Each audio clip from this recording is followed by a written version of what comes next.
করি আপনারা সবাই ভালো আছেন, সুস্থ আছেন। আজকে আমি এই ফুল এনেছি, কুমড়ো ফুল, এইগুলো একটু ভাজবো। এর মধ্যে একটু খাবার সোডা, কালো জিরে আর নুন, একটু লঙ্কা গুঁড়ো দিয়েছি, দিয়ে একটু কিছুক্ষণ রেখেছি।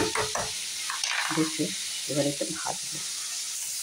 এই বেসন লাগিয়ে তেলের মধ্যে দিয়েছি, একটু ভাজতে থাকে দিয়ে ভাজছি আর একদিক দিয়ে খাওয়া হচ্ছে। খেতে খেতে কমে গেল। সত্যি এগুলো মিস করতাম, কি বলি। ঝোল ভাতে দিলাম এই কাঁচা লঙ্কা নুন তেল দিয়ে, এটা কাসুন্দি দিয়েও মেখেও খেতে ভালো লাগে। আমি একটু আলু কপি ভাজবো, আলু কপি দিয়ে মাছের ঝোল করব।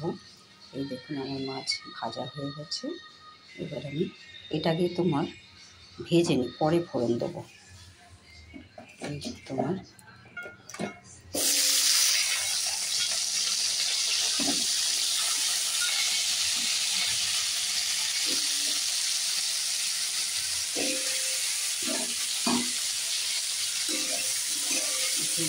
নুন হলুদ দিয়ে একটু ভেজে নিই। নুন হলুদ দিয়েছি, কাঁচা লঙ্কাও দিয়েছি, একটু ভাজা হয়ে যায়। এটা ভাজা হয়ে গেছে। এই ফুল আলু, ফুলকপি আলু, এটা আমি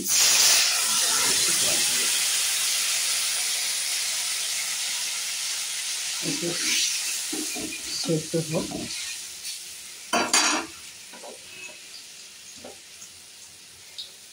কপি আলু আমার সেদ্ধ হয়ে গেছে, নরম হয়ে গেছে।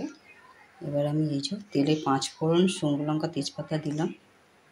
এবার একটু মশলা দিয়ে সাঁতলে দেবো। এই যে এর মধ্যে আমি টমেটো করে দিয়েছি, আদা আর ধনে জিরে গুঁড়ো, লঙ্কার গুঁড়ো, একটু হলুদ, এইসব একসঙ্গে করে নিয়ে আমি একসঙ্গে এই তেলের মধ্যে দিয়ে দিচ্ছি।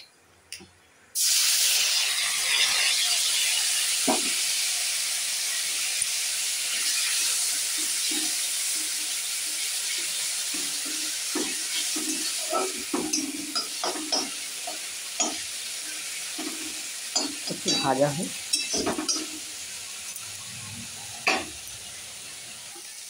ভাজা হয়ে গেছে মশলা।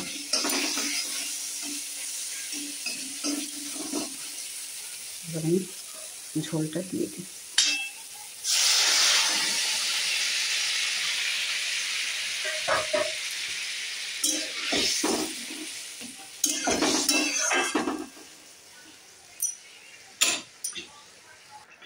গোলমরিচের গুঁড়ো একটু কপির তরকারিতে ভালো লাগবে দেবে। এই যে আমার মাছ দিয়ে দিলাম ঝোলে। মাছ দিয়ে বেশিক্ষণ ফোটাতে নেই। এই আমার হয়ে গেছে। আর এখানে আমার কালকের মাছ ছিল, বাচ্চা মাছ, এগুলো একটু সর্ষে পোস্ত দিয়ে একটু ঝাল করলাম। তো এই সব রান্না আপনাদের সঙ্গে একটু শেয়ার করলাম। আপনারা সবাই ভালো থাকুন, সুস্থ থাকুন।